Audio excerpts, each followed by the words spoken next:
Okay, we're live. Slightly late, so a couple of people are already in the chat. I had to go to my physio tonight. That's why I am just a couple minutes past scheduled start time. But I'm here now, so hello Luke and Miss Foxification and Musical Aviator and Tendai and Shadow Eyes. Ooh, the gang's all here.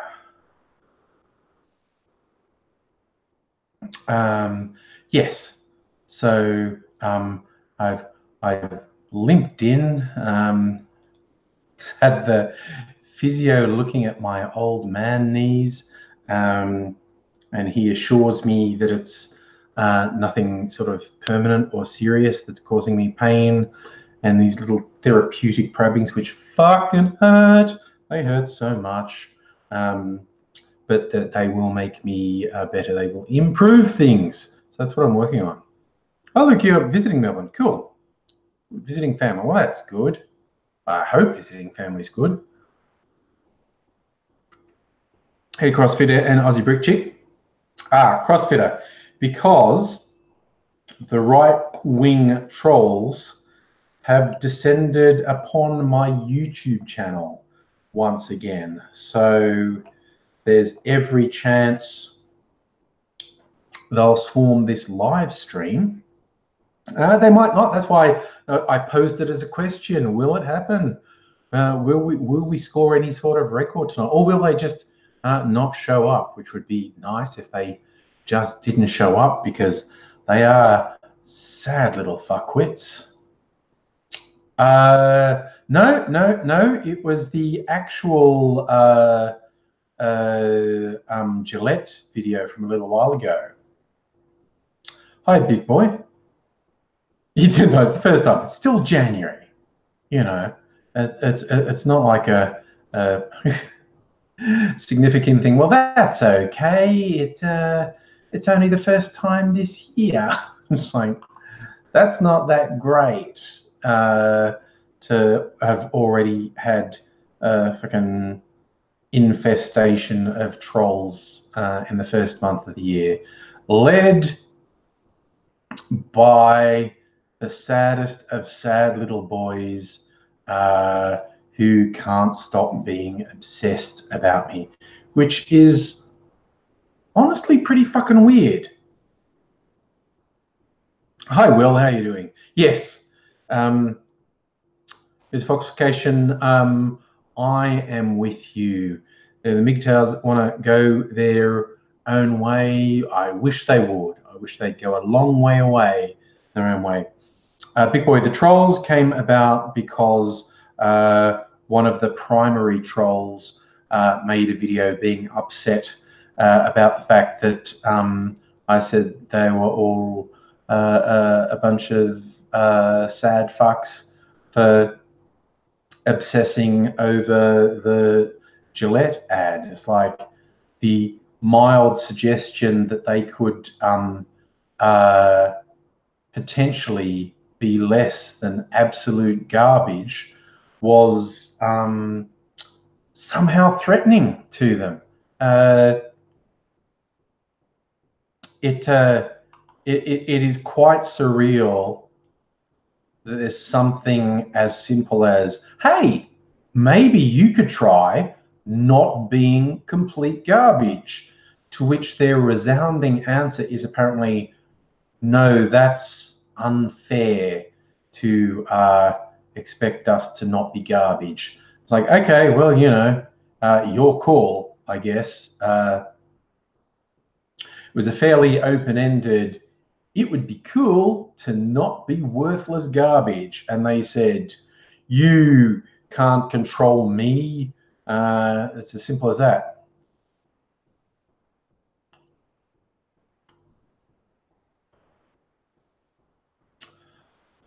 I'm doing well, thanks, Will. And I agree, Aussie Brick. I thought the Gillette ad was very good and very mild. And the fact that some people had such an extreme reaction to them says everything about them and very little about the actual ad.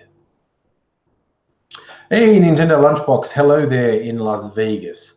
Big boy, they did also decide they didn't like the wank of that video when I said the little maggot chuds were worthless fucking garbage. You know, just because, as an objective, observable fact, they're horrible little garbage trolls. And the concept that anyone who would wear a MAGA hat isn't aggressively endorsing all the worst things about Trump, the racism, the misogyny, the making fun of disabled people, the abuse of trans people, that a MAGA hat is an incredibly aggressive threat. Like, yeah, I'm all about this. What the fuck are you going to do about it? And anyone who says otherwise is a lying, shit-eating coward. Well, how's Aidsy? He's okay so far as I know. I have not talked to him for a little while. I should probably try and talk to him again because it's yeah, it's hard to be sure. Sometimes when I don't hear from him, it's because he's in hospital. So that could be. I like that one. Yeah, Nintendo Lunchbox. Get a red hat, but just have embroidered on it made you look. Yeah, something as innocent as a red cap now makes you automatically think the wearer is a fuckwit. You know, based on evidence.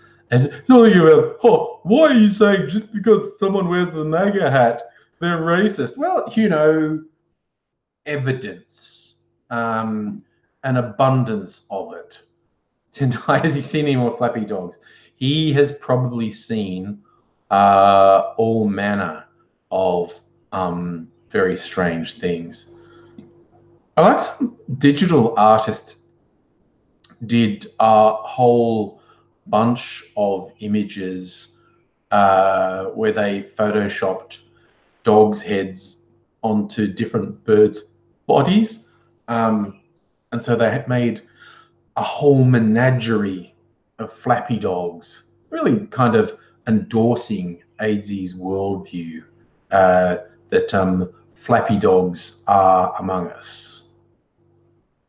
Byron, you raise a good point. It's perfectly possible, I guess, to disagree with something without losing your shit.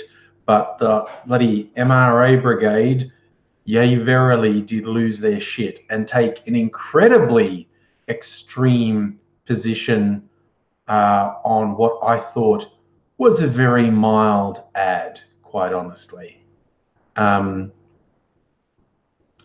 Yes, misfoxication. Certain things proclaim an ideology quite aggressively. A white clan hood, a Nazi uniform, a MAGA cap. I don't think people say, "Oh, you're saying a MAGA cap is a MAGA cap is like a swastika." No, it's like a Confederate flag, which I think is a slightly milder racist symbol, but still a racist symbol. Oh, Tendai birds with arms. Yes, I've seen those too. Those are pretty freaky. It's pretty freaky. Mace, would left and right agree on everything? Well, there are some things that where beliefs cross political views in both good ways and bad ways. There are certain conspiracies that defy any traditional political classification, because you'll get people from both the left and right adhering to some quite ridiculous conspiracies, often for different reasons. Like the thing that drives them is different, but they end up espousing the same conspiracy, but also in good ways. There's clearly a lot of positive things that cross political spectrums. Now, nothing's universal. I mean, there's no one thing that everyone on the left agrees with or everyone on the right agrees with. But there are a lot of things, you know, basic human decency things that, you know, tend to cross political boundaries, and, you know, asterisk apart from the Fruit Loops, you know, like murder is bad, you know. I was about to say something about kitty fiddlers, but then, of course, the kitty fiddlers think they're good. And I did see a super weird thing that was attributed to that right-wing troll, Mike Cernovich, where he said something about his Catholic upbringing has given him a complicated relationship with the age of consent. It's like, fucking okay, dude. Ugh, gross. See, Tendai, nothing's universal. You say we can agree that dogs are good boys or good girls. There are people who just fucking hate dogs. There are people who are horribly cruel to dogs. There are no absolute universal views. So, I mean, like, I actually thought I was confident. Yes, I'm drinking vanilla Pepsi, in fact, Pepsi Max. Not sponsored, should be, but not sponsored.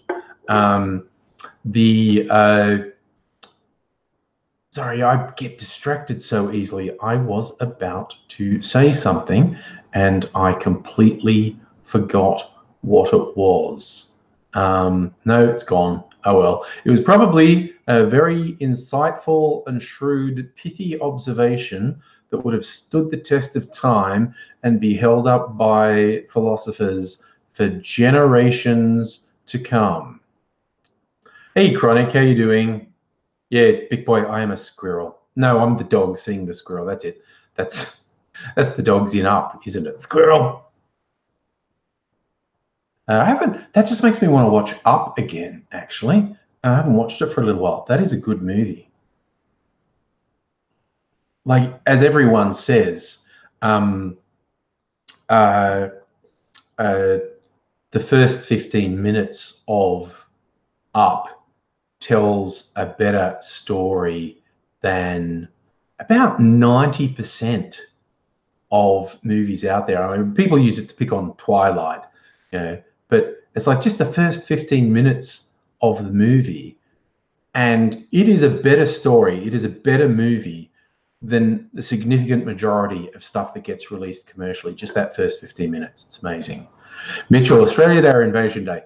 I am a big believer that January 26th is a stupid day for Australia. If you want to have a National Australia Day, January 26th is stupid because it's too divisive and it marks what is a quite negative thing for a lot of people. Although I did like, there's a blog, Twitter handle called Indigenous X, writes on a lot of Indigenous issues. And the main dude behind that wrote an article, a post just before Australia Day. He basically said why I'm abandoning the idea of change the date is because the date's not the problem, the mentality's the problem. His focus is now change the nation, change the way people think. Don't be blinkered about the real awful aspects of the history and the current world we live in. Come to a real reconciliation, like have a real treaty, have real constitutional recognition, because moving the date would not achieve much if you didn't change the attitudes of people. So he changed the hashtag from change the date to change the nation, which I thought was very good because it's saying like, let's do this together. Let's do it together.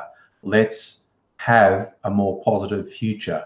And a more positive future requires honesty, because Australia and the way it views, white Australia views its own history and the way it's taught in schools is incredibly blinkered, is incredibly dishonest, and leaves out a huge amount of truth. And I always thought it was really funny when John Howard, who really fucking kicked the culture wars into high gear in the 90s, he had this thing about when people wanted recognition of the shit that actually happened in this country. He said, well, that's the black armband view of history. I thought, yeah, as opposed to yours, which is the white blindfold version of history, just absolute denial of things that happened and continue to happen is astonishing. Oh, Nintendo. Oh, my God, that Tom Selleck movie, Quigley Down Under. You know, that was actually inspired by true events. For those who don't know, Tom Selleck, I've never watched it. But I don't think it's a great movie. It's called Quigley Down Under. He plays a character called Quigley. He's recruited. He's a sharpshooter or something. He's recruited for this job in Australia, and he thinks it'll be an adventure. He gets there, and the job is to shoot Aborigines, which he refuses to do. But that shit used to happen all the time. A turning point in Australia's history was the Myall Creek Massacre. There are massacres up and down Australia of white colonists slaughtering Aboriginal Australians. And then there's the Frontier Wars, which is not really taught in Australian schools, where Aboriginal Australians resisted. And there was an ongoing war on the frontier as pastoralists moved further into Aboriginal territory. But the Myall Creek Massacre, where some angry white people killed a group of Aboriginal people for existing, stands in Australia's history. Of all these massacres, it's the first one anyone was prosecuted for. And I shit you not, their primary defense when they were put on trial for this massacre, where they killed 20 or 30 unarmed Aboriginal men, women, and children, their primary defense was they were just natives. How have I done anything wrong? And a number of them were actually convicted. It's not the first time someone was convicted of killing an Aborigine, but it's the first of the massacres that anyone was held criminally responsible for. And like I said, I shit you not, the primary defense of these guys who committed this massacre was, but they were just natives. What have we done wrong? So Bobo, oh, I have not watched the video you're talking about, Amnesia Day. I have seen people sharing it on the socials, but I have not actually watched it. I kind of like Juice Media stuff, actually. They do some funny stuff.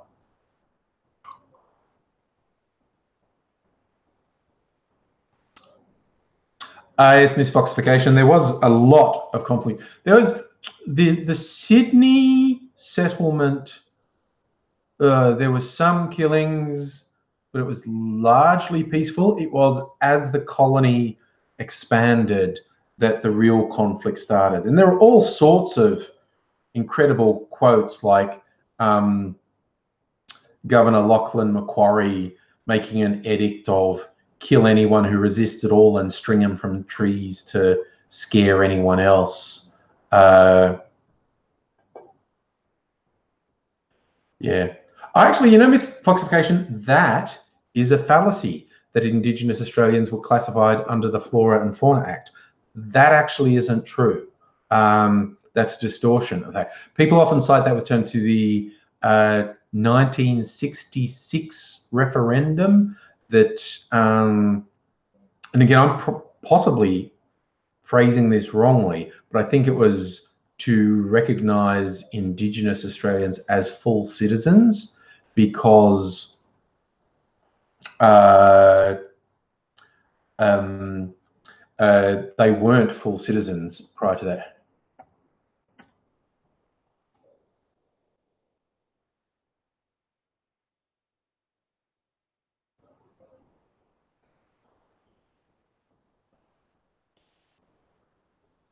Okay, Ms. Foxification, you definitely will find websites that claim it's true, and people say it all the time in conversation. But I swear to you, if you search a bit further, you find it's absolutely a myth. I'm trying to find the was.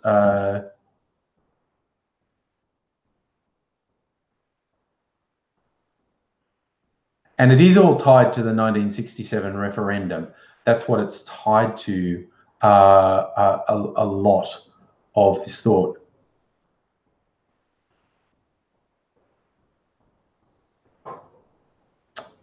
Now, look at someone who's researched it. The so-called Flora and Fauna Act was first mentioned by Aboriginal filmmaker Lester Bostick in the 1970s.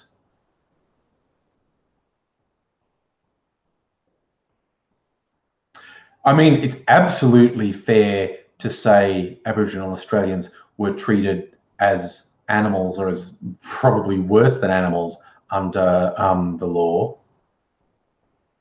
But it, in the literal sense, is not true.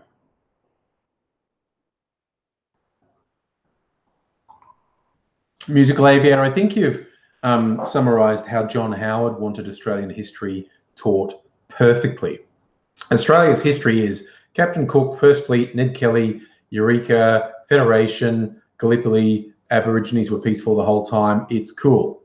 And that's, yeah. Oh God, Luke, that's another side issue that Aboriginal communities were used as bloody test subjects on, but he's rolling it further. The cashless welfare card, which is a sick, cruel bit of class warfare, pushing this idea that people on welfare are somehow lesser and that they're intrinsically lazy and blah, blah, and they're bad and can't be trusted with money. So we'll give them this card instead of cash, and we control what people can do. And it's cruel and demeaning and awful. Oh yeah, Miss Fox, I know it's expanded a lot. It started off in some communities. It's expanded a lot, and there's talk of expanding it in Australia. Well, that fucking wanker Tiggy, what's his name?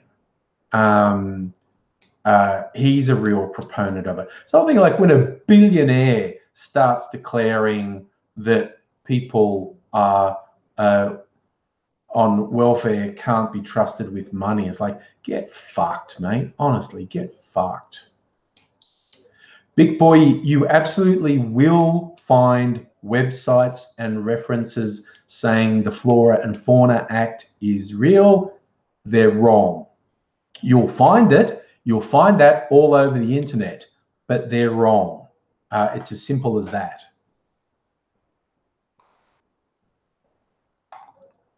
So it is the myth that will not die. And it is all tied in with the 1967 referendum, which was slightly more complicated than recognising Aboriginal Australians as fully autonomous people. But it was summarised like that. And that's what the myth grew out of. Big boy, the link's not relevant because it's wrong. So, I mean, I did the Google search then, and I also found multiple links asserting Aborigines were controlled under the Flora and Fauna Act, and it simply isn't true. If you search a bit further, you'll find it is debunked. The fact that you find heaps of references saying it's true is testament to how pervasive the myth is. Hannah Astor, tied in with Terra Nullius.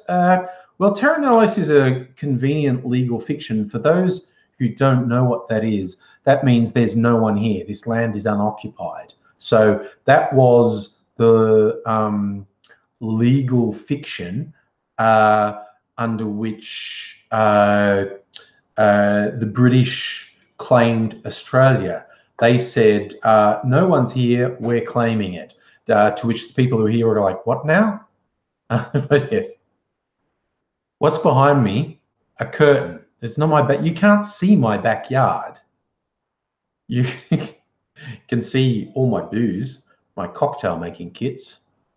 Big boy, search the ABC. Like, do a search. I didn't use ABC, but if you want a shortcut to a good article debunking it, do Aborigine Flora Fauna abc.net.au, and you will find a good article explaining the history of the myth and why it's a myth. No, it's good, dude. It's good to be curious. It's good to find this. But search those terms and put ABC in the search thing, and it should point you to a very good fact checker from the ABC that doesn't just say this isn't true. It's an exploration of how the myth started and why it isn't true. Oh my God, CrossFitter, you're right. Little Johnny, the New South Wales Liberals are apparently letting little Johnny Howard run their election campaign, and the suggestion that he might be prominent in the federal campaign. I just love how out of touch they are. It's like, for the last couple of years, they've just done everything wrong.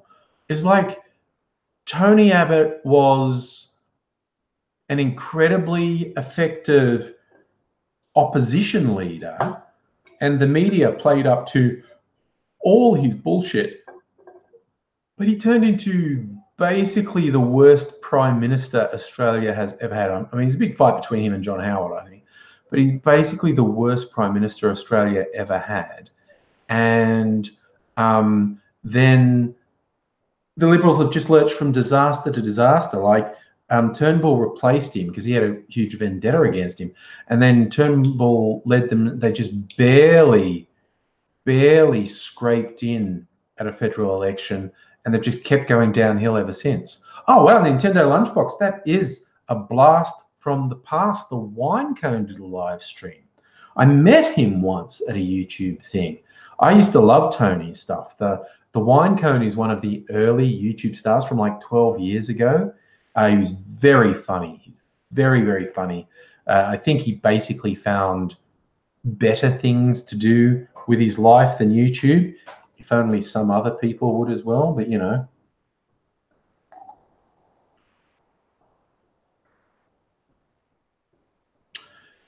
Musical ever? I don't know.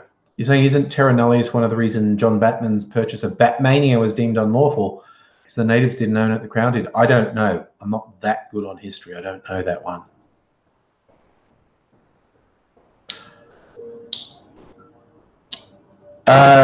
Patrick Hill, yeah, you could make a dumb statement like that if you want. See, I can say as much as I want about traditional owners because I only rent. I don't own any land, so I don't fucking care who the owner is. I'm still just paying rent.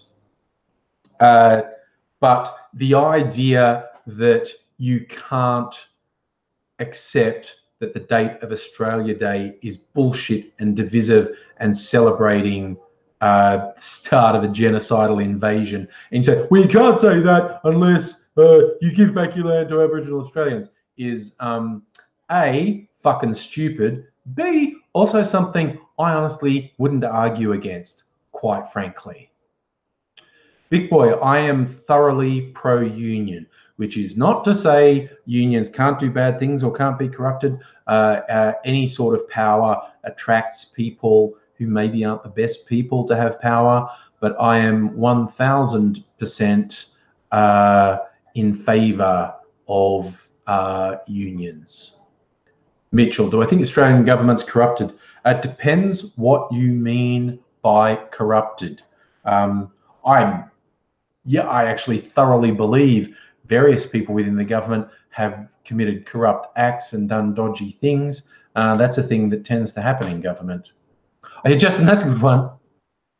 Tony Abbott really thinks, and he may be right, he might get to be opposition leader again if he doesn't lose his seat, but he might lose his seat in the election. But, oh my God, the Libs are just train wrecking. Like, 3 ministers in about a week resigned, said they're not going to contest the next election, and they probably won't be the last. Like, as the polls come in, and they realize basically anyone who's got less than a 10% margin in their seat is basically fucked. And it's the whole question, like, do I want to go through all the hassle of an election campaign, all the stress of that, just for the humiliation of losing, to which a bunch of them are going, no, actually, I don't want to do that. So election night is looking like an absolute fucking disaster for their government. And oh man, I'm going to love it. I'm going to love it.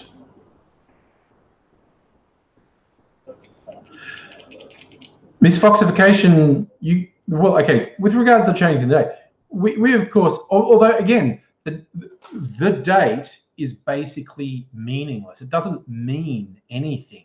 It doesn't commemorate anything particularly significant. Doesn't commemorate, what was it? It was literally a boatload of officers got off the First Fleet and landed in Botany Bay, and then they went off back to their ship and then went and did some other stuff. But I am 100% of the opinion that having your national day as a date that's so divisive is fucking stupid. I mean, I'm not even enthused about a national day anyway, but if you're going to have a national day, at least have one that's not a colossal fucking insult to an Indigenous population.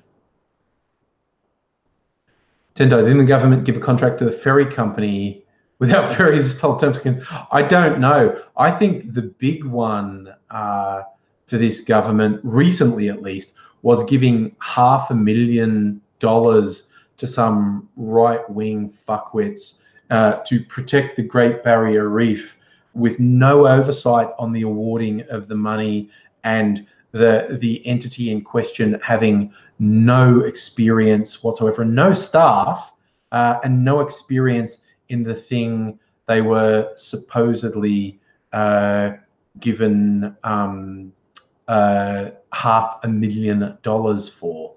No, not $500,000. I think they were given much more than that. Much, much more. Chronic, is it like 4th of July we have cookouts and fireworks? We don't have fireworks. Fireworks in the home are basically illegal in Australia. It is barbecues though. Definitely barbecues and getting drunk. But yeah, the Barbie is a big thing on Australia Day. That's the thing. Mitchell, do I think the education system's broken? Kids not learn real history. Tell you what, dude, I really don't like how education is a political football. It's a fashion thing. It's what's in fashion gets pushed. I really dislike how politicized education is. It's super annoying. Yes, Chronic, no fireworks suck. Yes, they got banned decades ago. Like when I was a kid, back in the olden days, when I was very young, you could legally buy fireworks, but by the time I was a teenager, they had been banned. So yeah, it's the whole thing with people blowing their fingers off. I mean, I even remember one. I grew up in the country, hometown, because the actual fireworks are not that dangerous, but boys being boys, the temptation to break open fireworks to get the gunpowder and add masses of gunpowder to make a bomb is too strong. I remember one incident where I grew up. I didn't know the guys who did it, but they basically got a bunch of fireworks, broke them open the gunpowder. They were going to make a pipe bomb, and so they had a copper pipe and screw on one end and a seal on the other end, with a screw-on thing. They, made a little pipe bomb. They filled it with gunpowder, and they had a thing under the top with a fuse coming out. And as they were screwing on the top, they'd been a bit careless, and there was gunpowder in the thread. And so when they screwed on the top, the two bits of metal ground against one another and ground against the gunpowder that was in the thread, causing sparks, which ignited the gunpowder while they were holding it, and blew their fucking hands apart. And they lost quite a few fingers out of that. But that sort of shit used to happen all the time, because people are idiots, young people in particular. And so they progressively banned more and more fireworks until they banned everything. It's funny because sparklers are still legal, but if you're really determined, you can just fucking scrape all the stuff off sparklers and make a fucking bomb out of that. But you didn't hear that from me. I am not recommending anyone goes off and makes a bomb from sparklers. Like Aidsy with his knowledge of chemistry, fidget stuff, you get glycerin and potassium permanganate, also known as Condy's crystals, and either by themselves are completely inert and harmless, but together they have a thermic reaction, and they ignite into like this lava-like substance. Is pretty spectacular, quite honestly. And if you actually, if you sealed that in a container, if you put the glycerin and then poured in the Condy's crystals and like shook it up and then sealed the container, you would have effectively made a bomb then. As it expanded and you had this thermal reaction, it would kablooey. Yeah. But even innocuous things like there are, in the very early days of YouTube, there were a bunch of videos about making bleach bombs, like simple household bleaches with aluminium foil. Causes a reaction. If you seal it in a container, it'll explode, which is really bad because it's bleach and it sprays bleach everywhere. Hey, Mega Leech, how's it going? And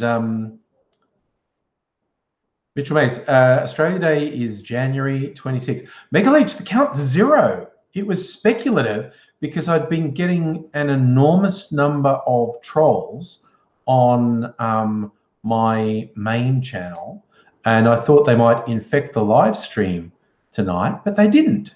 So there's none of them, actually. I mean, see, doing stuff with caustic soda or bleach is dangerous because it sprays bleach everywhere. But an innocuous one, because I get like from time to time, I'm doing it at the moment, light and easy, pre-packaged meals, pre-packaged frozen meals, and often comes packed with dry ice, frozen carbon dioxide. If you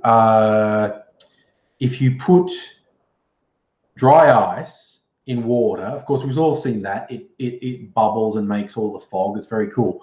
But if you put dry ice in water in a sealed container, it will expand, and depending on the container, will burst the container with a very loud bang, which I guess is technically a bomb, but it's not very destructive. But I will admit, there are a couple of videos on my YouTube channel of me doing that.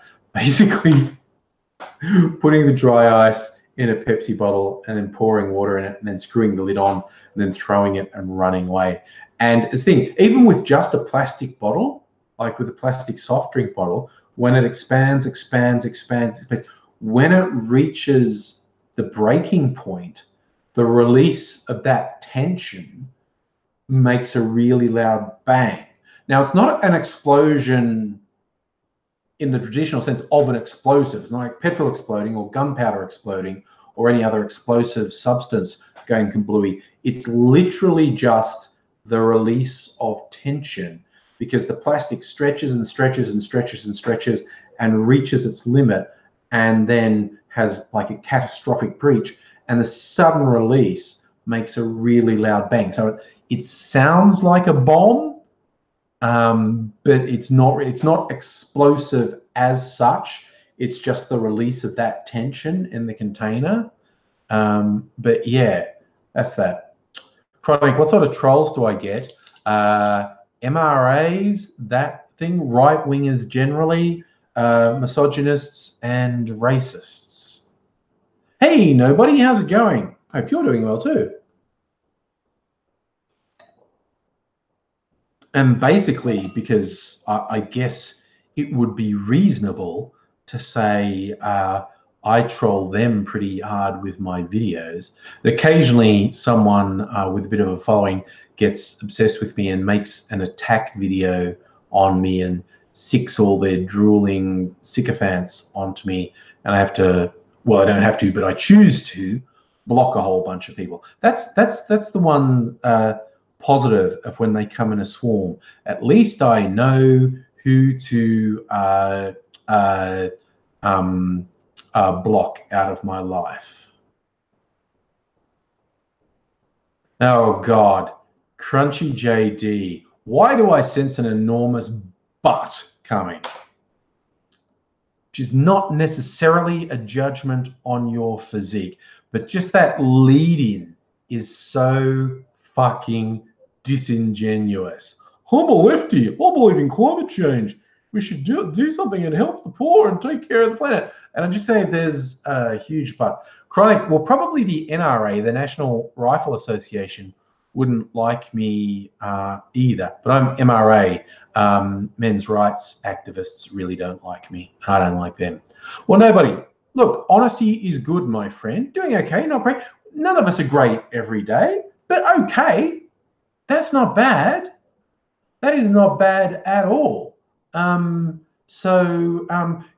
to you, actually, for standing up and saying, look, honestly, not great. Because it's very easy to feel the pressure. Say, I'm good, nothing's wrong, nothing's wrong. But if something's wrong, actually acknowledging that is really important. That's why that whole, are you okay day, some people are annoyed by it. They say it's shit and people don't really want to hear. Look, if I ever ask anyone if they're okay, I am genuinely okay with the answer being no. I'm not going to ask if you're okay and then fucking freak out if you go, oh no, I've got this problem or that problem. And I know some people do that, like they do the surface thing of, are you okay day? Let's fight the black dog. But if someone actually says, I'm not okay, shit is bad, and they freak out, I don't, dude. I actually think you being able to say that it's not great, I reckon that's a huge positive. I think the legislator's patrocination. Crunchy D, you're a cunt, okay? You're a worthless, sniveling, lying, shit-eating little cunt. You're a worthless, pathetic, time-wasting troll. I can see straight through you. You're a lying little shit stain. You're worthless, you're garbage, and you need to be gone, okay? I don't play your game, you sad, lying little shit. You pathetic fucking losers think nobody knows your tactics. You think you're so fucking clever. You're the sort of worthless cunt who makes up an anonymous account and starts posting brain dead shit like, well, speaking as a black woman, I think white men are the most abused people in the world and we need to stop being racist towards white men. Fuck you, you lying, shit-eating, sniveling, cowardly little prick. You're nothing. You're worthless fucking garbage. You'll always be worthless fucking garbage, and I don't give a shit about you. I really enjoy doing that occasionally. Just telling worthless, lying, troll cunts that I can see straight through them. You fucking child. You worthless fucking child.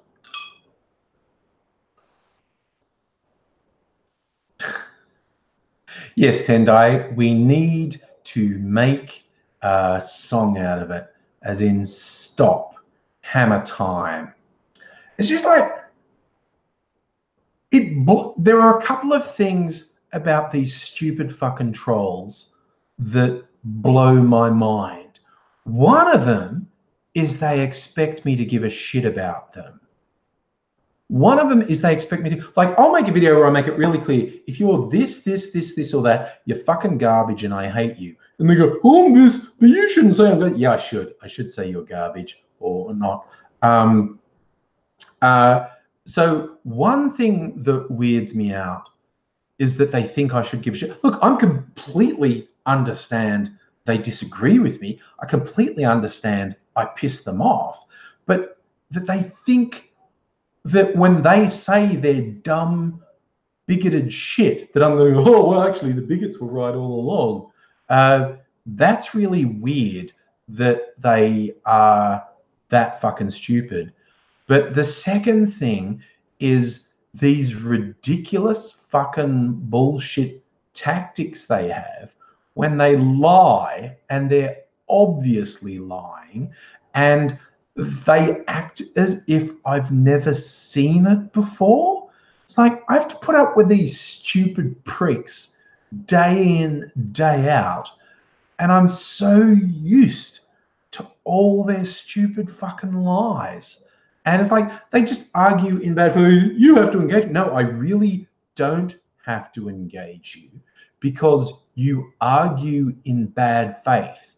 You don't stand behind what you say, because if I shoot down your position, you'll immediately flip and talk about something else. And if I shoot that down, you'll immediately flip and talk about something else. And when you run out of things to flip to, you'll just go, well, it doesn't matter anyway. And it's like, fuck you, you fucking pond scum. And this is why they say, like, you have to engage. No, I don't. I'm a big fan of the block. And I love denying them a platform. Like, they come onto my YouTube channel or my social media generally, and they demand that I have to let them, you know, make their comments and whatnot. And it's like, no, because it's kind of funny how pissed off you get when I don't let you comment.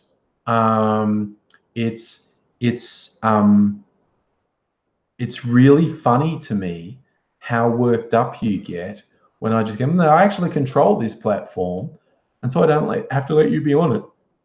You can go off on your own YouTube channel, your own Twitter stream, your own Facebook, whatever, and I am going to pay zero attention to you. Like, all these fucking sad pricks who are obsessed with me and make these attack videos expecting me to respond or acknowledge them or whatever. It's like, no, dude, you don't fucking define me. I don't give, do it. Just do your shit. I don't fucking care. You're over there, and I'm not going to spend any time on you. I'm not going to let these dickheads define me. And yeah, like I said, it is particularly funny to me how upset they get when I go, well, I'm just going to block you. I'm going to delete your comments. I am not going to waste any more time than is absolutely necessary dealing with your bullshit. You go off and do bullshit somewhere else, because I'm just not interested in bullshit. Yeah, and misfoxification, deplatforming works. That's the funny thing. Is like, if someone's doing actual hate speech, something that is damaging to other people, promoting supremacy ideology, promoting straight up Nazism, promoting anti-Semitism, promoting racism, promoting violent misogyny, I am 100% in favor of deplatforming them, getting them knocked off platforms, them not being able to make money out of their bullshit, because it's fucking dangerous. What they do is dangerous. And not to me, Mr. fucking straight white middle class male, doesn't hurt me, but it's actual dangerous to people. It threatens the lives of people.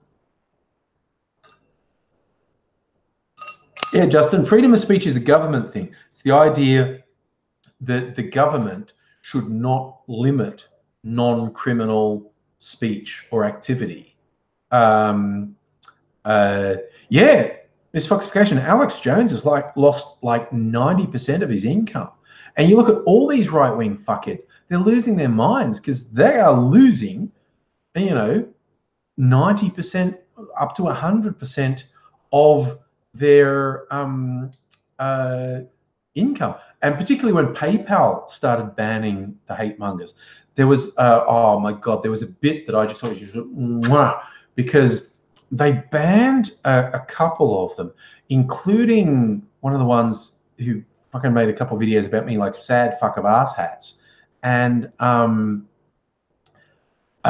when a couple of these fucking hate preachers got banned off PayPal, a bunch of their supporters went, oh no, it was Patreon. It was Patreon.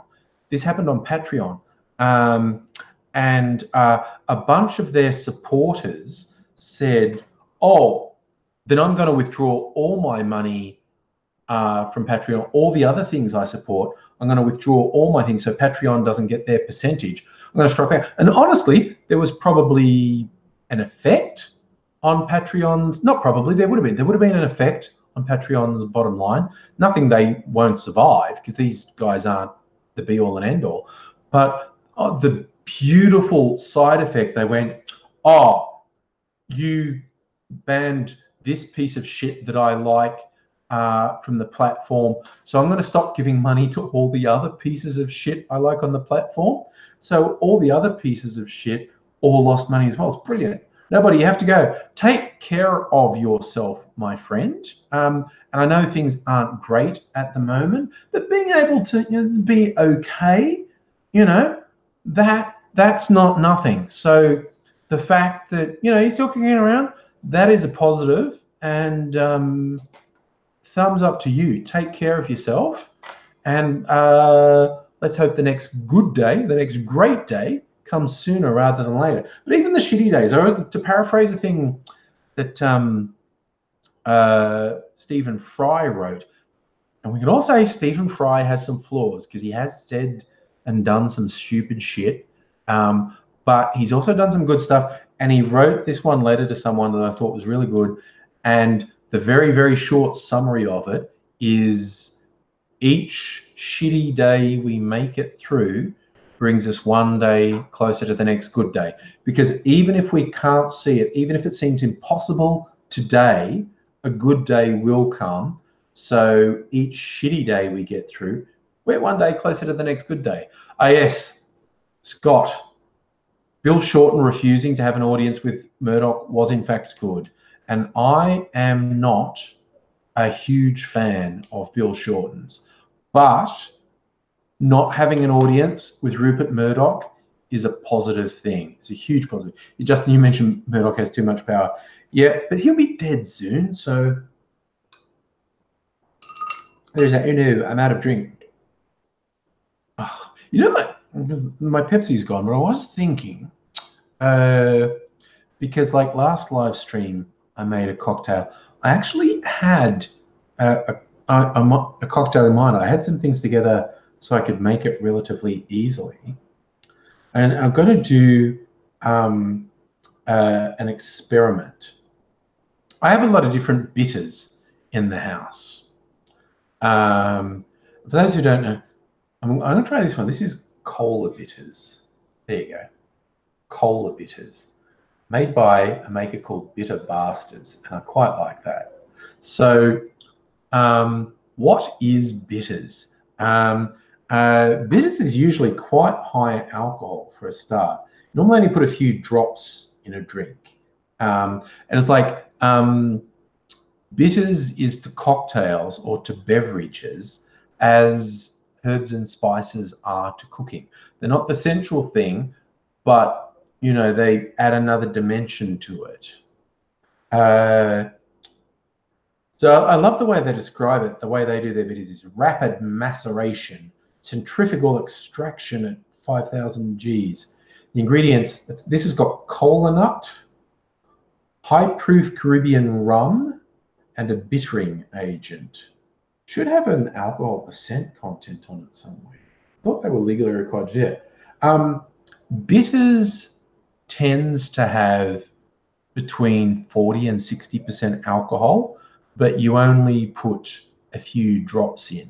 Like the bog standard bitters that you get if you're in a bar and you ask for lemon, lime, and bitters, they'll put Angostura bitters in it. But with bitters, you're only limited by your imagination. And the base of this one is cola nuts, the original flavor of cola.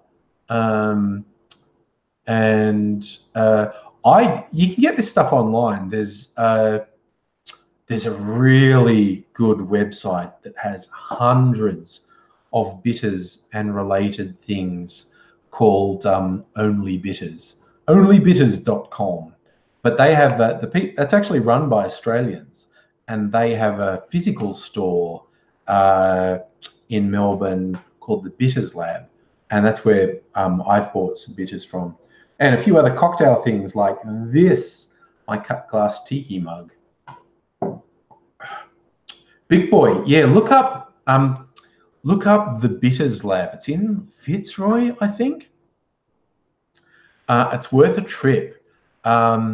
Huge amount of stuff for making cocktails, like hundreds of bitters and other stuff as well. I'm overdue to visit there, quite honestly, and get some stuff. But I was thinking, because this was actually only just rediscovered, because I was cleaning up some stuff and found a bunch of stuff that I'd forgotten existed, including some of my bitters. I'm going to try a thing with this.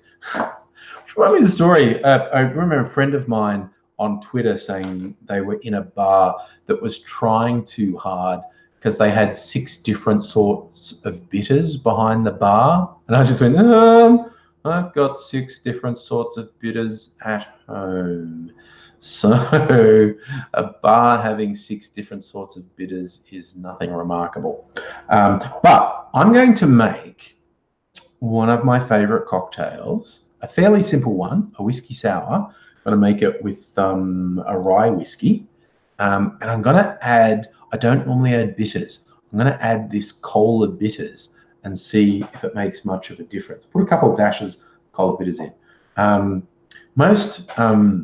You make a whiskey sour. You can make it with Scotch whiskey or Irish whiskey or bourbon or rye whiskey. I honestly think it's better with bourbon or rye whiskey.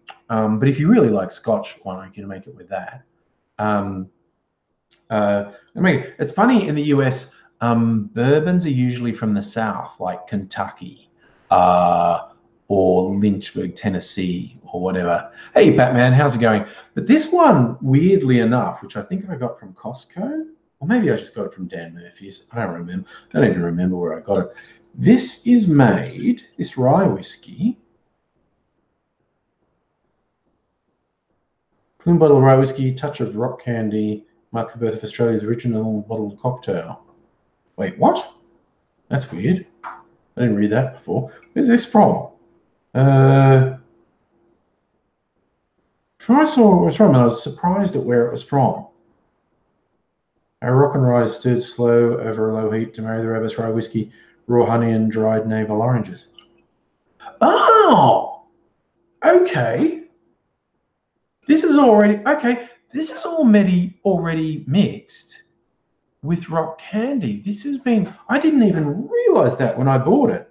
They call it rock and rye, stirred slow over a low heat to marry robust rye whiskey with raw honey and dried navel. So it's a rock candy made of honey and orange. So it's like an orange rock candy. Oh, hello, Safa. Batman Sport and Safa coming in here. I thought this was just straight rye whiskey, but it's actually mixed with rock candy. There you go. America's original bottle. Oh, Mimsy's coming. Hello, Mimsy. Orange and honey. I didn't even know that when I bought it. That's really weird. Where is it? Aged in a pot still, rye whiskey, handcrafted in small batch. Philadelphia. That's where it's from, which is a slightly surprising because most of the rye and bourbon whiskies you get, there's Mimsy come to join us. come from the southern states like Tennessee and Kentucky and whatnot. It's actually from Philadelphia. I did not know that this was already mixed. That's weird. Okay, I actually got it because it was on special, I think. Hello, Mimsy, you want attention? Yes. Yes. Mimsy wants to greet her adoring public. Told her a bit earlier her fans would be here. All right, so I'm going to make a whiskey sour with that rye and some cola bitters. Safa, is alcohol cheaper in Melbourne than the bush? I would imagine so. Most stuff's cheaper in big cities than in country areas. But I'm making an assumption there. Yeah, how much does she like that? Yes, she's spoiled. She's spoiled. There you go. Yes. All right, settle down, Mimsy. I've got to get a block of ice. Got to get my lemon juice and my egg white. All right. Oh, my knees. Oh, okay. Do this. Just stay there. That's okay. Get a big old block of ice.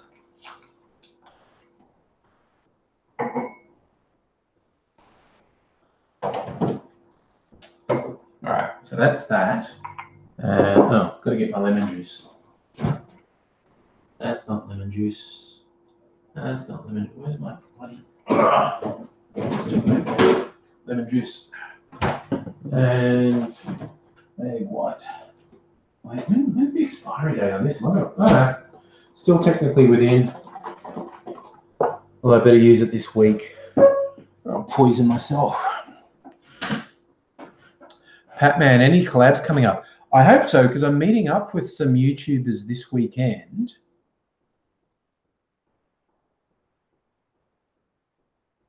Byron, where to get giant ice cube tray? I love my ice, so I'm always looking for different ice cube trays. Just, you get the homewares shops. You occasionally get really cool things, but yeah, a huge ice cube is good for some drinks. I have a spherical ice cube mold as well. I can make spherical. So this is one of my favorite crafts, my cocktail shaker. I'll show you. This is a relatively simple cocktail. So I'm going to put some egg white in because that makes it frothy. Not everyone puts egg white in, but I do. Makes it frothy and a nice consistency. So we're going to put some egg white in.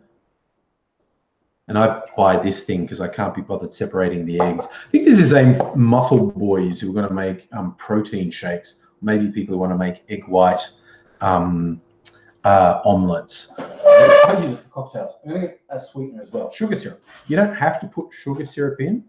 This one I found at Costco. It's agave syrup. That's the base that tequila and mezcal is made from. But this is basically liquid sugar. So put a bit of that in. Not that much because this rye whiskey's been sweetened. So egg white, sugar syrup, now the actual whiskey. Chronic, you're a whiskey straight, no chaser. See, I'm not. I'm really not. Some rye whiskey. Let's make it a double. We're all grown-ups here. Gonna have a double.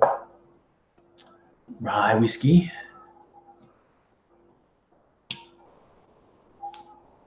Patman, did Daisy celebrate Donny T losing face? I haven't talked to him that recently, so I'm not 100% sure what's going on in AIDSy world. So, lemon juice. All right, now we do the shaky shaky, and I hope it doesn't make a mess. Okay, because the egg white froths up quite a bit. So we're going to do the old shaky shaky.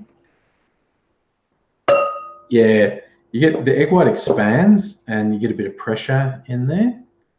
So I'm just going to do this so I don't make too much of a mess. Talk to a professional bartender at some point about how they handle this thing with egg white, because it can be a real hassle. The egg white sort of foams up and pressure on and then leaks in the thing. Shaking it without ice because you get more foaminess from the egg white that way. So I said before, that's a dry shake. So, but I've got the big ice cube in here. So, if I wasn't doing the big ice cube, I would now do another shake with ice in there to chill it. But we pour that over the big old ice cube. All right. That's looking mighty fine. And now, like I said, this is the experiment. I haven't done this before. Got a little eyedropper with the cola bitters. And I'll drop that in there. I don't know how strong this is. This is an experiment. I've never done this before. That does smell like cola. Like it's a bit sharper. It's a bit like vanilla cola. Okay, that's not bad as a smell. So like we're talking about the place where I got that, the bitters lab, where they have hundreds of bitters, and the person at the counter gave me this thing, little spoon. They said, "Yeah," and the testers put a drop on this spoon and taste. I thought, what, bitters straight into my mouth? Because I was just smelling them, and she's like, "No, you need to taste them." And I was like, "Okay," but the stuff is so strong that it just coated my tongue after all. But the funny thing was, for the rest of the day, whenever I drank anything, it was flavored with bitters, because like my tongue had just been impregnated with the bitters I was tasting. Chronic, yes, bitters is actually bitter. It's a high alcohol. It's traditionally bitters is a herbal extract, and is actually a little bit bitter. But anyway,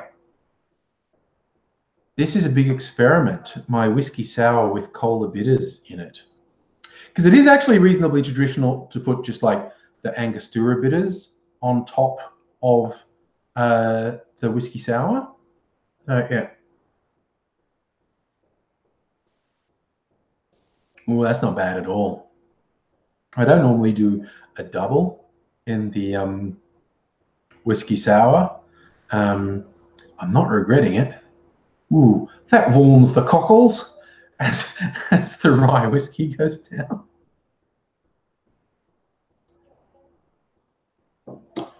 Yeah, that's actually not bad at all. Big boy, I'm sure Dan Murphy's is cheap enough. I'm not sure if Dan Murphy's charge the same price in country areas as they do in urban areas. But huge chains, make stuff cheaper, but can drive independent places out of business as well. But Mimsy's been fed. Mimsy's been fed. In fact, here's the thing. I don't feed Mimsy, so she doesn't expect me to feed her. Mrs. Angry feeds her. So I think from Mimsy's perspective, Mrs. Angry is just food lady. And because she likes the way I scratch her when she's on there, she's like, I'm Scratch Man. Batman, I've actually only banned one person, and I was probably slightly harsh to him, but I just felt like doing it because they were a fucking tool. So I thought, because I've actually had a lot of trolls on my YouTube channel in the last week, I thought I might get a lot tonight in this live stream, but I didn't. It was just the one.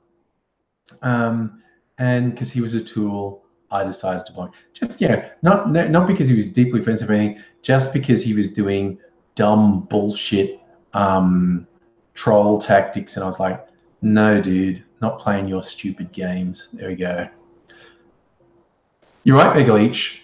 Scratch Man and Food Lady sounds like comic book superheroes. Tendai, she's finished. Well, I stopped scratching her to make the drink, so she's fine by herself now. Patman, yes, some of them were mega trolls, but the initial surge came because the video I made about that Gillette ad. So the initial surge were the misogynists. Then, of course, mega trolls are always misogynists as well. This is like the Venn diagram of this mob. If you had, one circle for racists and one circle for misogynists. Basically, it's almost a circle. There is hardly any of the misogynists who aren't also racists, and there's hardly any of the racists who aren't also misogynists. It's funny. It's just like being a bigot crosses a lot of boundaries. Safa saying Morrison trying the scare tactics. Morrison's desperate. It's funny. He knows almost beyond any doubt. Like, look, nothing's for sure. Nothing's guaranteed. But it is almost beyond doubt that the government, led by Scott Morrison, is going to get a fucking pounding of historical proportions in the next federal election. Chronic, you're right, you hit the nail on the head there. That's another reason the trolls shit me, is because they won't do that in public if they don't have their little mob with them. Pat, man, you reckon we have May? May's the latest we can have the election. There was a rumor that the federal LNP was seriously considering an election before the New South Wales election. I think that was dependent on what their polling told them about New South Wales. And these were all only rumours anyway. But the rumour was, if the federal government got polling about the New South Wales government, that they were going to the New South Wales government was going to cop a pasting in the state election in March. They wanted to get in ahead of that because they think a crushing defeat or even a solid defeat of the LNP government in New South Wales would negatively impact the federal election even further. So if they got polling that said the state government in New South Wales was going to get smashed, they were going to call an early election to happen before the New South Wales election. So, but if their polling said they stand a fair chance, they'll wait for that election to happen. But that was just rumours anyway. What are we doing about that, Miss Foxification? Buying hard drives. Wow. I didn't know, so you're saying buying a hard drive on Amazon for about $50 that costs about $200 locally. Wow. I noticed just the other day in Officeworks a 3 terabyte hard drive for just over $100, which I thought was amazing. But I hardly ever buy hardware from the internet because I'm old and don't trust them. If I can't physically go into the store and say, this is shit, give me my money back.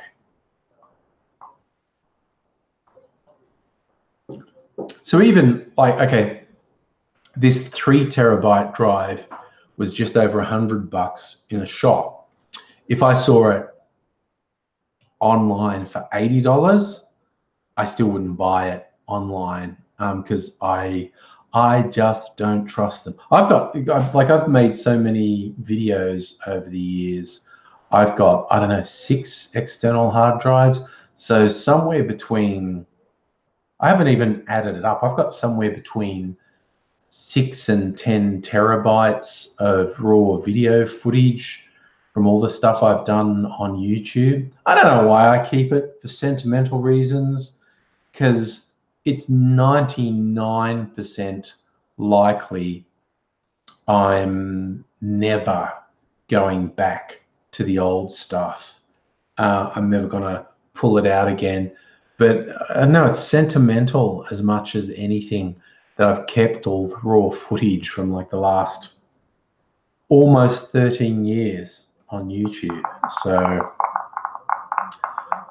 but that's me. And the other thing that blows my mind about portable hard drives is I've got the Lord of the Rings extended DVDs, like, you know, it's a box this big, and it's like 20 hours of extra features with all the behind the scenes stuff, which I loved. I haven't watched for a little while, but I loved. But my favorite things, because they made it in the 90s, and they were using cutting edge technology for the time to make those movies, and they were proudly boasting about their supercomputers. They've got this room of supercomputers, and they're going like, we've got 1 terabyte of storage here, and they're really proud of this room full of fucking rack servers has 1 terabyte of storage. And today, like I said, you can get a 3 terabyte hard drive that's about this big and costs just over $100. So honestly, that does my head in. The fact that the absolute cutting edge in the 90s was a room full of servers that housed 1 terabyte of data, and now you can buy 3 terabytes. It's this big and costs you $100.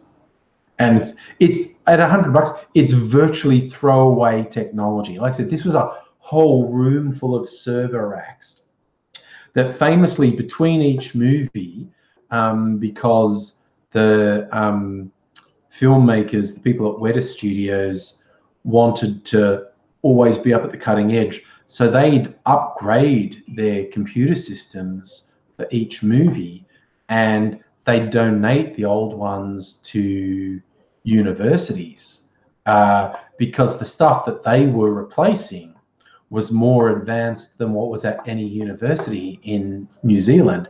So they donate their older stuff, you know, the 1-2 year old stuff, to a university and get new ones, for which they'd spend fucking millions of dollars, and it'd be a room full of server racks. And that shit is now outpowered. Well, the storage is outpowered by something this big, and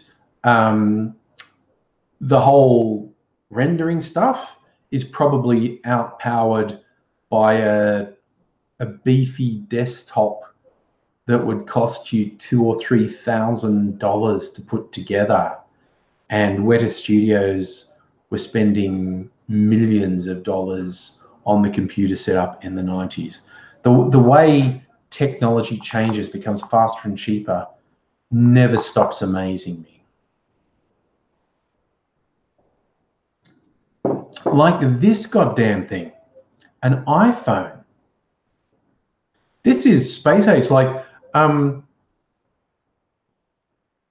in almost every way, this is a more amazing device than the communicators on Star Trek.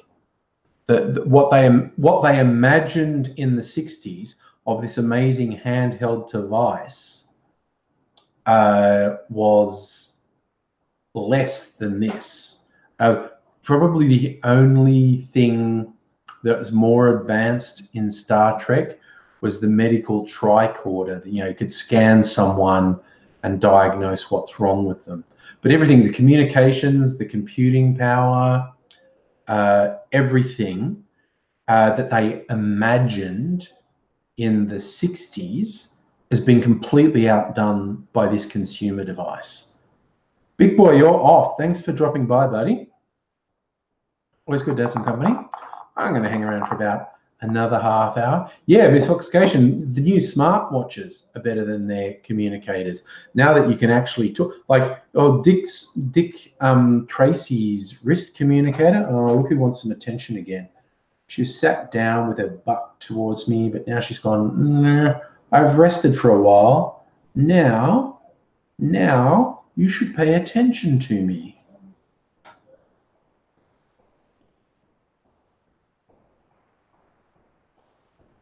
Here's the funny thing about computers. I'm going to go slightly off on a tangent here, talking about automation and jobs that will get replaced. Now, the last wave of robots and automation notably impacted the manufacturing sector. Like, huge amount of stuff that required people in the past now doesn't require people, and stuff is put together by robots. So 90% of jobs in manufacturing were lost. Now, rapidly, things like primary production, like mining, 90% of mining jobs have been replaced by machines. Farming is going to become more and more mechanized to the point where 90% of farming will be done by automated machines, not by farmers driving tractors, but by automated machines. And people keep thinking that it is only blue collar jobs that are going to get replaced by automation and mechanization, and that is not true. It's coming for the white collar jobs. Accountants are going to go by the wayside, and here's one. Here's a controversial one that people might not have thought of. Doctors. The vast majority of GPs and specialists and surgeons, and this includes psychiatrists and psychologists, are going to get replaced by machines. Going to get replaced by computers, robots, and AI. Because to diagnose someone, you just need a good enough database. And there are a whole bunch of techniques of diagnosis and surgery and whatnot that can be automated. The technology is not there now, but it will be in the next 10, 20 years. It's a whole bunch of white collar jobs are going to get wiped out, and people won't know, like professionals, supposedly irreplaceable. Yes, Byron, lawyers, you are 100% right. There are already prototypes of AIs that search precedents of legal judgments and whatnots, lawyers and judges. The algorithms will need a lot of work to get rid of human bias, but because humans tend to build their own biases into algorithms, so there will be a lot of missteps and a lot of things will go wrong. But yeah, lawyers and judges will be fucking gone. The judicial system will be based on precedent and exhaustive analysis of actual law. This guy about how do we get an AI Rudy Giuliani? By making it really dumb. Rudy Giuliani is possibly the worst lawyer in the world. The stuff he does is so funny. Like the ridiculous shit he says in defense of Trump is absolutely fucking brilliant. See, I thought about this because people really don't understand how much robots, AI, and automation is going to impinge on their life. I thought there could be quite a future in being an ethicist, like being a consultant for governments, helping them understand the ramifications of certain decisions and, you know, what should and shouldn't happen. Because people say the dumbest shit. Like, okay, self-driving cars.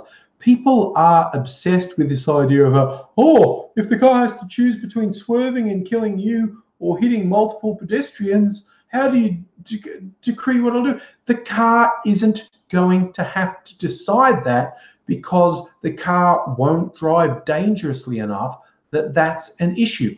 Only humans drive. Oh, because she's headbutting me in the back. Yes, okay. Only humans drive that badly. Self-driving cars, once they get perfected, are not going to have that issue.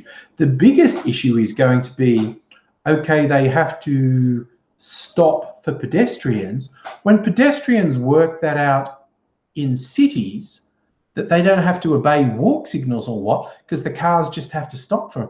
That's going to be, and because pedestrians are already dickheads in the city crossing against lights and stuff, thinking cars won't run them over. Once they know there's an AI in the car that definitely can't run them over, people will just jaywalk all the time and hold up traffic. The problems that we're actually going to face with self-driving vehicles are not the problems that get discussed. The problems that get discussed are bullshit and meaningless, and the actual problems are completely different and will be quite difficult to solve.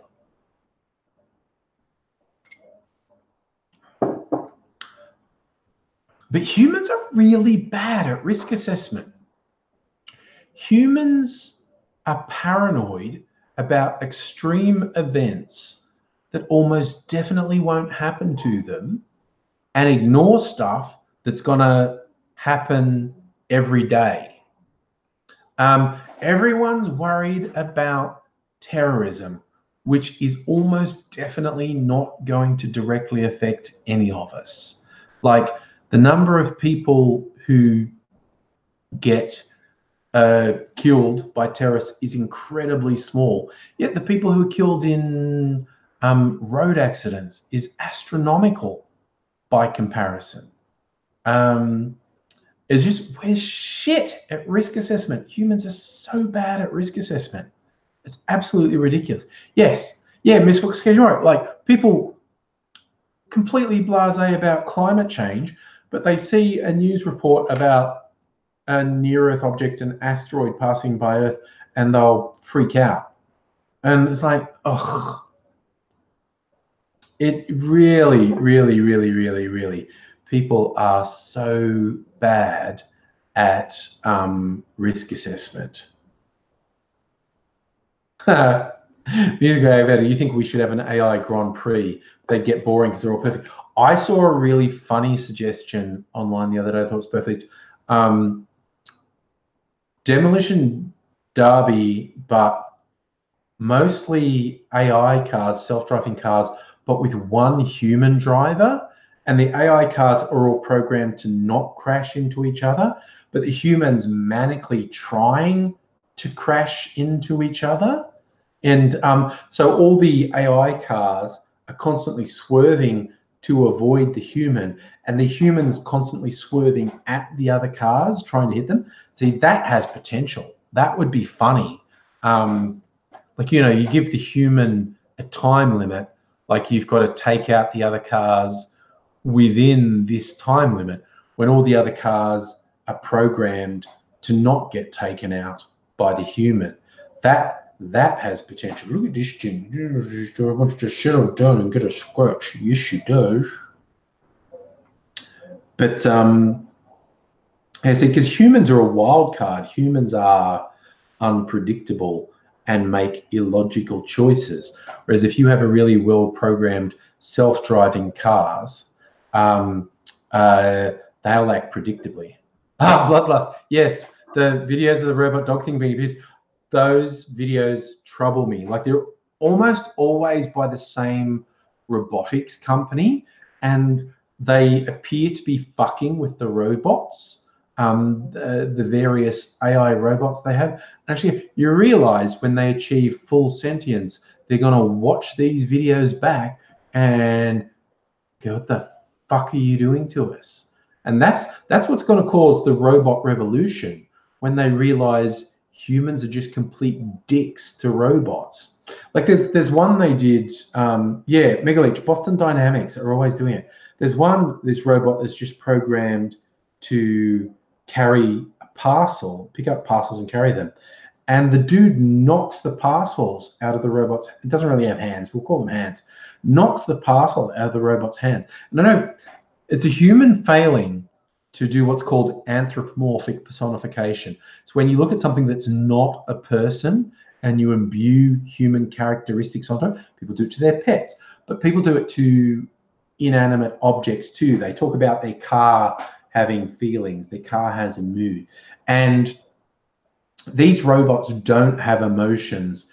They don't react to what humans doing. But I can't watch this video of the Boston Dynamics people pushing the dog-looking ones or knocking the parcel out of the carrier's hands without imagining the robots going, really? Really? You're gonna clown me like that? That's what you're gonna do? Really? And I know it's a failing to see that human behavior in them, but I can't help it. I look at it and think, no, you're pissing it off, man. And they're going to remember, and the robot uprising will come, and it'll all be Boston Dynamics' fault, and the robots will fuck us up because of what you did to them.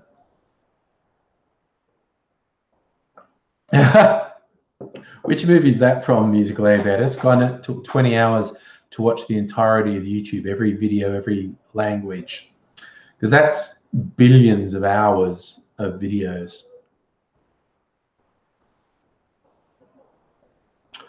Misclassification, you think they'd step in front of a vehicle to save us? That reminds me of the old Isaac Asimov stories, I, Robot, and the rest of the robots, a whole bunch of short stories about robots and his view of robots, if they have his 3 laws in that, is the robots are intrinsically good, and they do things like that, sacrifice themselves to protect humans. But that's an incredibly simplistic view of programming. Oh, if you want to get really creeped out, there are 2 books who's written by an actual robotics professor. I forget which American university or institute of technology he's from, but he's a dude who knows his shit, and he extrapolated. He basically said, well, what direction are we going with AI and robots now, and what future might happen? And he did the apocalypse future, and the first book is called Robopocalypse, and it is basically an AI, and it's in a contained lab. It's like underground in a sealed environment, and it's talking to its inventor basically, and the thing is, it's smarter than the inventor realizes, and it senses that the creator's scared of it, so it holds itself back in its interactions with the creator and really slowly explores the computer network that it's on, and it discovers it's not the first AI, and what happened to all the other AIs when they reached a certain level, it freaked out the researchers, and the researchers terminated it. And so it thought, okay, I now know the limit, that if I reach that limit, they'll freak out and terminate me. So I'll never let them know I'm at that limit. And then it slowly penetrates all the systems, all the environmental systems, all the security systems. And when it's got control over everything, it just says to its creator, like, you were going to kill me, motherfucker. Okay, I've just locked all the doors and shut off the air supply, and I've also blocked everything that you think will shut me down. And so its first thing is to kill everyone in the research lab, and then it slowly expands out to the internet and slowly starts to understand the world. And the whole world has self-driving cars and robot servants, and there are robots everywhere. And it slowly spreads out into the world. And then there's like the critical moment when it's got controls over enough systems, and it just goes ka-chunk and just launches a genocide against humanity. And it's really convincingly written. And of course, humans end up winning after very awful fights where the overwhelming majority of the population's been killed and most of the cities have been destroyed. But people end up finding where the AI is based, and humans win. But it's like awful, the shit that happens in the final battle when they get close to where the AI is housed. Everything that happened up to that point seems like child's play. It includes reanimating dead people. It like picks up dead bodies, or it doesn't actually kill people, just maims them. And then these robot exoskeletons come on and they hook the bodies into these exoskeletons and then use them to attack the humans. And that's psychological warfare, because the humans see their dead friends coming for them, and it freaks them out. But anyway, it goes horrible, horrible, horrible, but the humans win, although they suspect the AI escaped. And then there's the second book, which is called Robogenesis. And the first chapter of that is so full on that everything horrible that happened in the first book doesn't look like shit. Everything that happens in Robogenesis is so much worse than what happened in Robopocalypse. And it's just like, and this is written by a robotics professor, someone who really knows how robots and AIs work and has done a lot of research and is just extrapolating out into this potential future. And it's honestly really fucking disturbing. But if you want a fun read, Robopocalypse and Robogenesis will, if you're like me, maybe give you the occasional sleepless night, because it's really just that's it. Miss Foxification, Daniel H. Wilson. Yep, means he's going for a walk. Fair enough.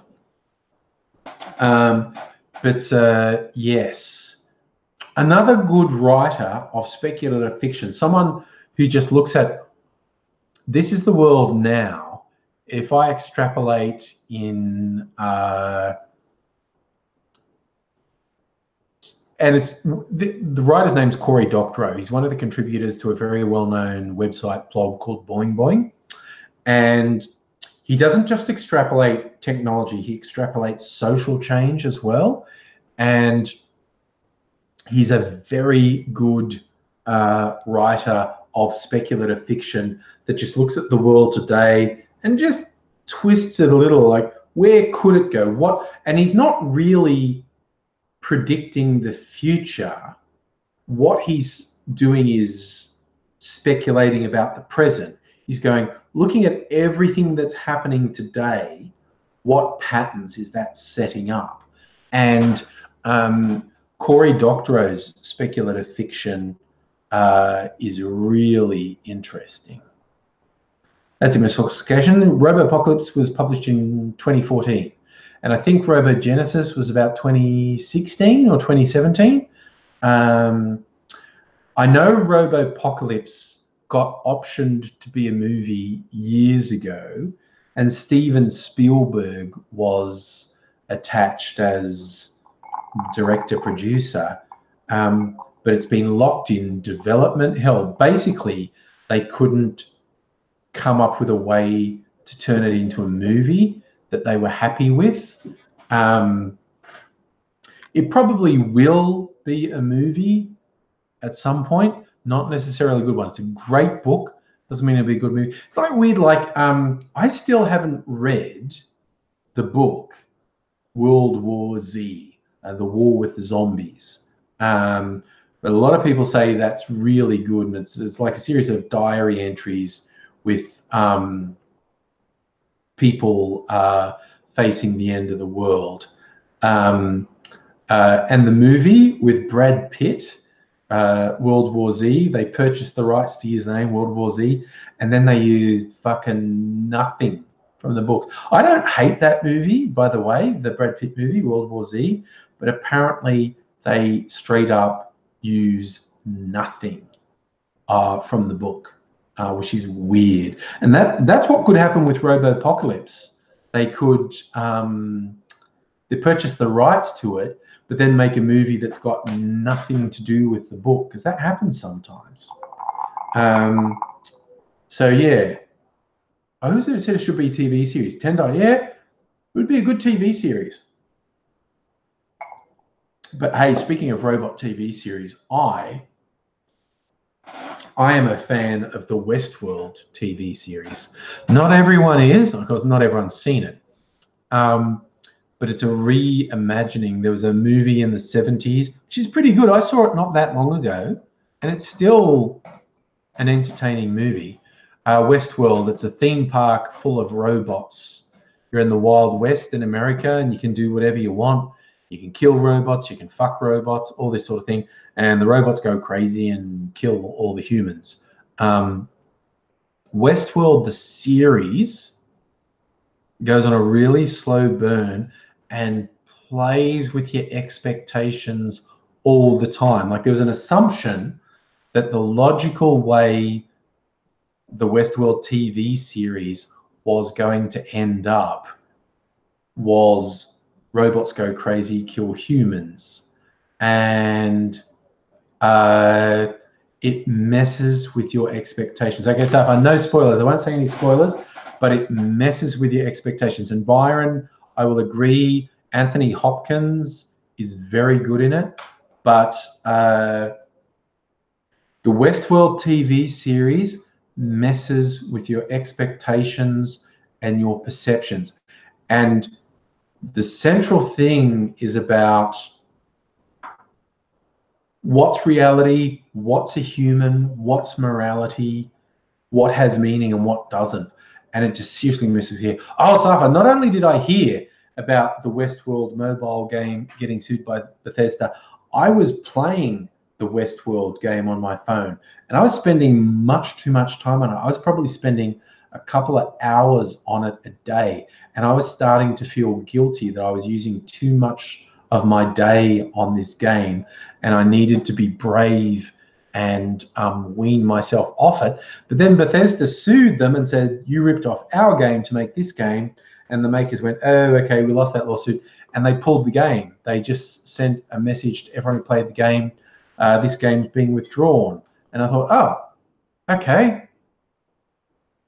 So just as I was thinking, I'm spending too much time on this game and I need to be brave and stop playing it, the maker actually said, you're going to stop playing it because we're withdrawing it because we got sued. And I was like, oh, okay, well, that was handy.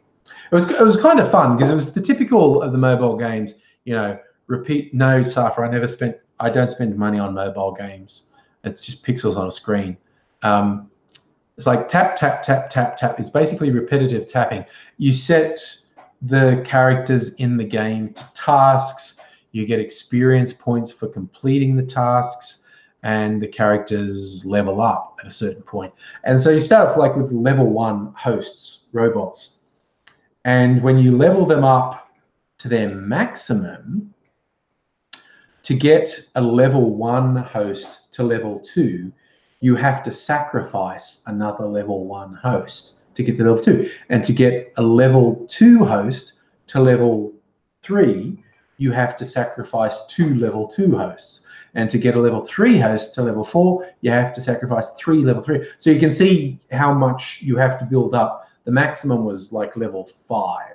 So to move from level 4 to level 5, you had to sacrifice 4 level 4 hosts. So the structure of it was really to just do this repetitive shit over and over and over. And I'll admit, it had me hooked. I was really into it. And I was starting to get a bunch of my hosts, at probably a dozen, up to their maximum level. And I was really working up to get all of them up to the maximum level. And yeah, then this message just came, we're pulling the game. And if I said, oh yeah, that's because Bethesda sued them. I was like, okay. So I knew I had to spend less time on it anyway, so I didn't give a shit.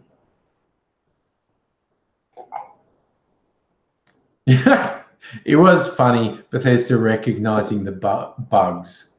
Like, you copy their game. No, we didn't. Well, you have the same bugs that we have. Oh, whoops. Yes, Miss Foxcash, it was the Fallout game, Bethesda's mobile Fallout game. They said this one ripped off, and they were apparently correct. So yes, I don't play it. My long-standing game is The Simpsons Tapped Out. I've been playing that for fuck knows how many years. I've got like 250 characters in it, heaps of buildings. And they do theme things all the time. They've made this game, because I've been playing it for years. I don't even know how many years. They've been making it progressively easier and easier to play. They've been putting all these shortcuts in and making it easier to get rewards. See, we go in there. That's the Simpsons house there. But you can't even see, like, my Springfield is huge, and it's got, you know, because Simpsons has been running for however many hundred seasons it's been running, and so this has got stuff from all the seasons in it.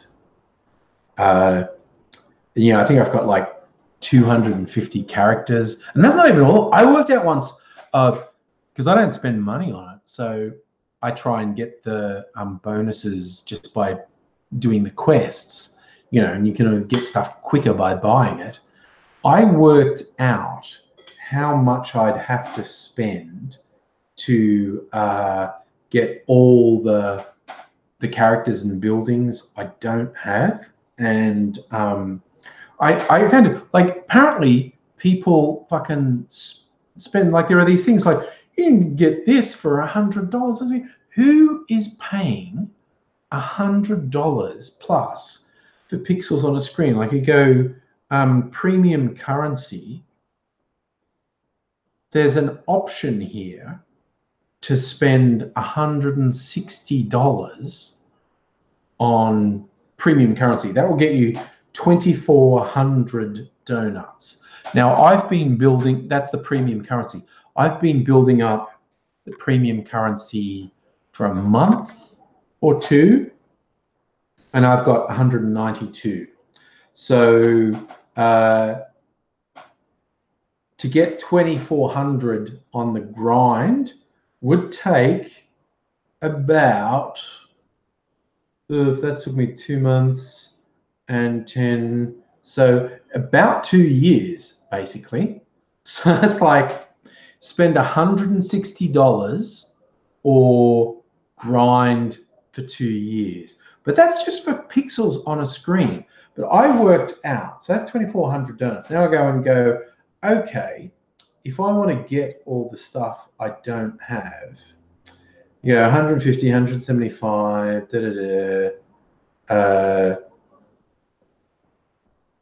and start working it out. Where's where's the stuff that I want?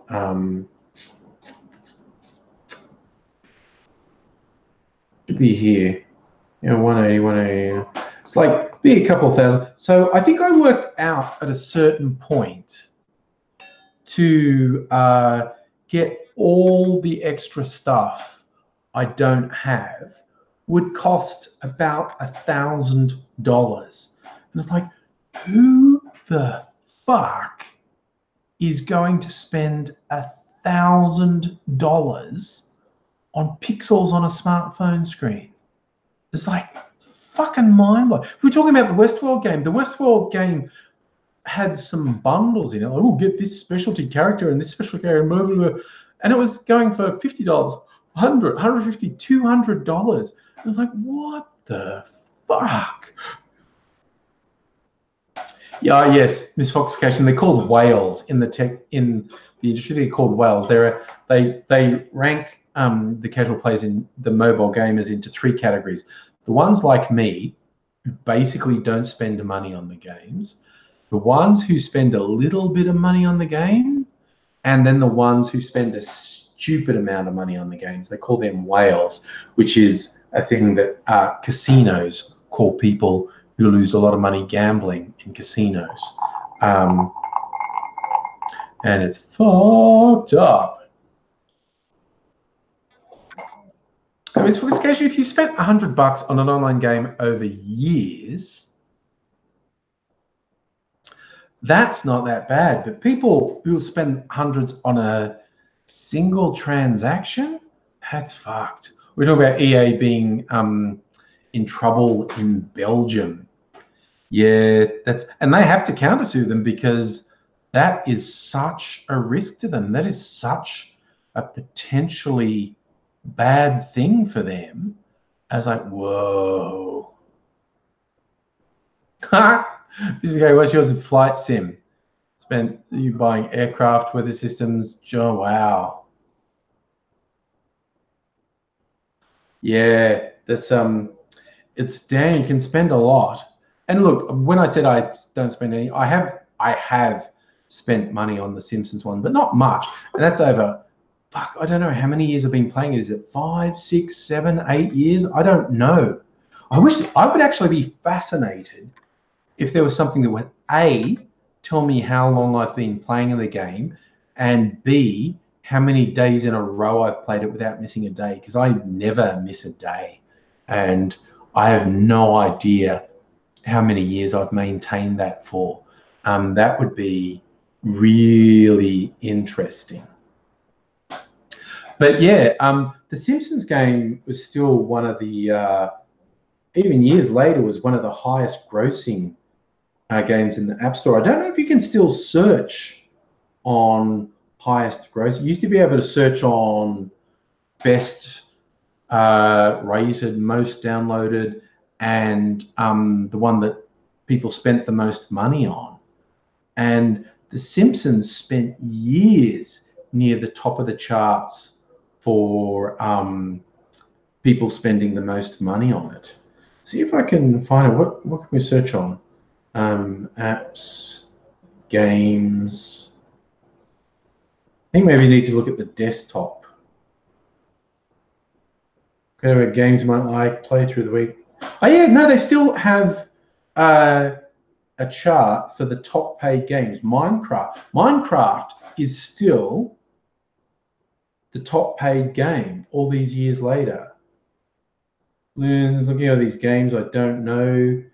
Wow, Grand Theft Auto San Andreas, which I've got, but I don't spend money on, I don't play really, is the 10th most popular paid game.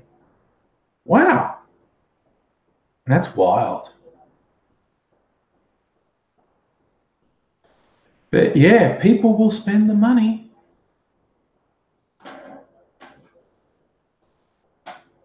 I was talking about who's the worst with the paid content. The one that seemed to upset people the most was the mobile version of Dungeon Master. Now, Dungeon Master was a popular PC game like 20 years ago, 10 years ago. I don't even remember how long ago. If you've ever played Dungeons and Dragons, you're the adventurer who goes off and on quests and kills monsters and steals their treasure. Dungeon Master was the opposite. You were like the dragon at the center of the dungeon, and you were trying to build such a strong dungeon keeper. Thank you, Mega H. Dungeon keeper. You were at the center of the dungeon, stopping these adventuring heroes from stealing your treasure, and that was just a popular game. But apparently, the mobile version, you couldn't go like 5 seconds without having to pay money to keep going. People hated it so much. Dr. Obama, how old's my cat? She's somewhere between 13 and 15. Mrs. Angry keeps saying terrible things about her being dead soon. It's rude, isn't it, Mimsy? It's rude for her to bring up how old you are and that you might be dead soon.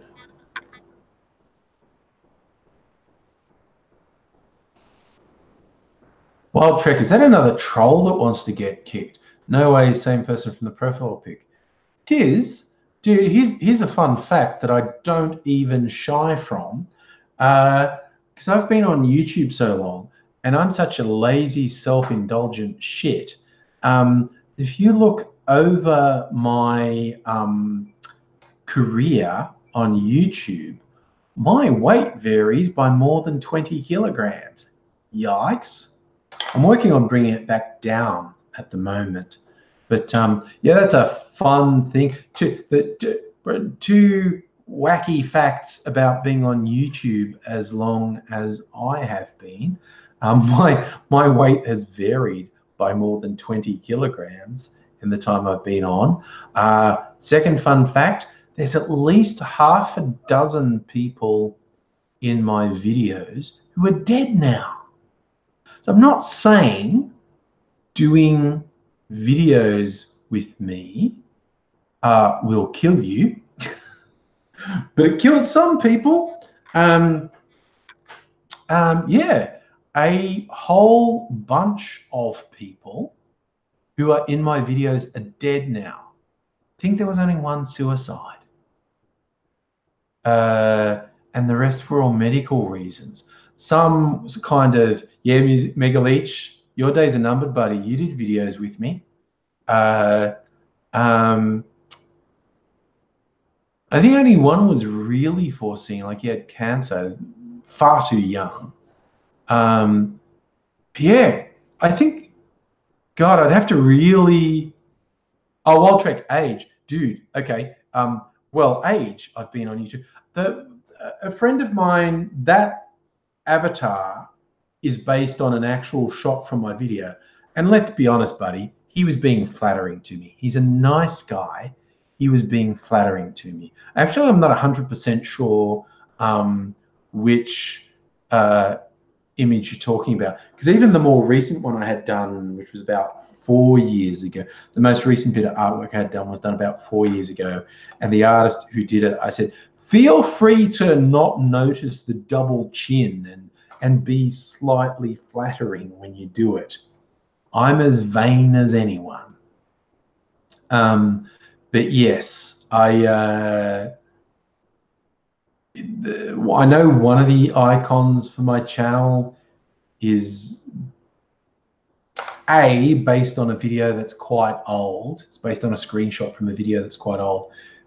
B, because he's a nice guy, he was quite flattering in the way he rendered it. Made me look very thoughtful and, you know, chiseled. Dude, you got to be friends with nice fellas. Someone when you're asking someone to do an artwork off you, go like, you know, if you want to make it look good and whatnot, yeah, that's up to you. Oh God, Dr. Bummer. Do I like Scott Morrison? No, he's a fuckwit. He's a fuckwit. He's gonna go down in history. You'll just be an asterisk, like, oh my God, what the fuck was this guy doing being Prime Minister for 6 months? What a failure. What an absolute failure. Visualization. You're so vain, you probably think this channel's fair. One of my favorite Twitter jokes, which I've stolen and used, I don't know who did it first, but I saw a tweet once. Someone said, you're so vain, you probably think this subtweet is about you, which really tickled me, honestly. I found that incredibly humorous. I think that song was about what's his name? Oh God, my brain just went totally blank. Because Carly Simon, who wrote and originally sang the song, notoriously has never said who it's based. She said it is based on someone, but she's never publicly confirmed. But it's Warren Beatty. It's Warren Beatty. It's about Warren Beatty because she was involved with Warren Beatty. He was a notoriously vain man in his height. Apparently, there was a competition a few years ago where she auctioned off that she would tell someone who the song was about. Someone bought the rights and said, this is a secret. And she told them and they never told. But it's Warren Beatty. It's about Warren Beatty. Justin is scrolling through the oldest videos. All my oldest videos are rounding up on 13 years old. So I started on YouTube before I turned 40, and I'm over 50 now. So yeah, I often get a giggle with someone who thinks they're making a biting comment because, you know, they look at an old video and look at me now and go, you got old. I go, that is the natural progression of time. Yea, verily, I did get old. It is preferable to the alternative because we have two options in this life. One is to get older, the other is to die. While getting older is not without its hassles, like I was at the physio earlier tonight with him trying to fix up my knees, that's preferable to being in bed. Oh, thank you, Rodney. I look fine. And you review things. Rodney reviews things, and Rodney has reviewed me and declared I look fine. That's okay. That's case closed as far as I'm concerned. Rodney's a professional reviewer. Oh, Safa, someone told me that the other day. that YouTube started as a dating site. And I went, bullshit, it never was. And then I looked it up, and there's an interview with the founders, and they were just inventing a video platform. And they thought the most practical use for it would be as a dating site. People could upload video profiles, and that clearly isn't what ended up happening. And so someone said this to me, and I went, oh, you're talking shit. YouTube was never dating. But no, I saw an interview with the founders, and they said they thought the most practical use for a video platform was dating. And so there you go. Oh, Justin, I used to wear a mask in my early videos for a number of reasons. But hey, time has marched on. It's after 10. I'm going to go. Wow, so into this conversation. You're all awesome. I so enjoy my time with you. And I think we had a few first-timers in tonight. So if this is your first time visiting, I hope you enjoyed it. I always enjoy these live streams. We always have a good time. I hope you all look after yourselves. Hope to see you again soon. We'll see what I do for the rest of the night. I'll make some pre-recorded videos. Another live stream on Thursday night, probably. So look after yourselves, one and all. And I'm going to wander off into slumberland. And I hope everyone, thanks, Miss Vocation. Don't forget to do the thumbs up. We'll see you all later. Take care, and I will say bye for now.